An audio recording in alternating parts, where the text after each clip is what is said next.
They are names you may recognize: Anthony Avalos, Noah Quattro, Gabriel Fernandez, children in LA County who prosecutors say were brutally murdered. Today, some family members called on the county's new district attorney to reverse the new directives that could reduce the sentences of the accused and convicted killers.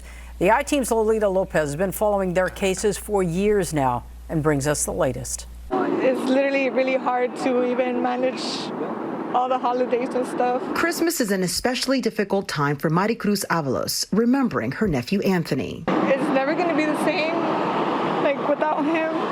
10-year-old Anthony died in June 2018, his body wasted to skin and bones with bruises and burns, signs of prolonged abuse, according to the criminal case against Anthony's mother and her boyfriend.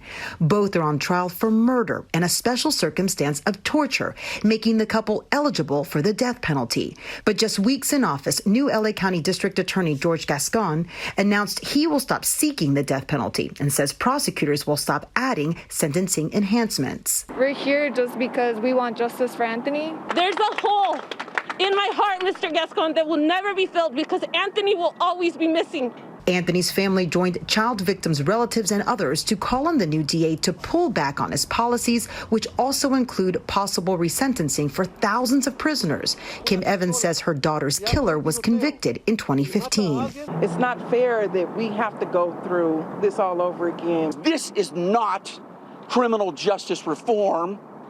This is criminal justice carnage. That's what you are doing to this county. Gascon was elected on a platform of creating a racially equitable system of justice that protects the community, to transform a law and order system to one that is based on rehabilitation. He says he believes in listening to victims and offering programs and services they want to reduce crime, noting another change to his department in this tweet today. Beginning immediately, I am ending cooperation requirements for victims of crimes.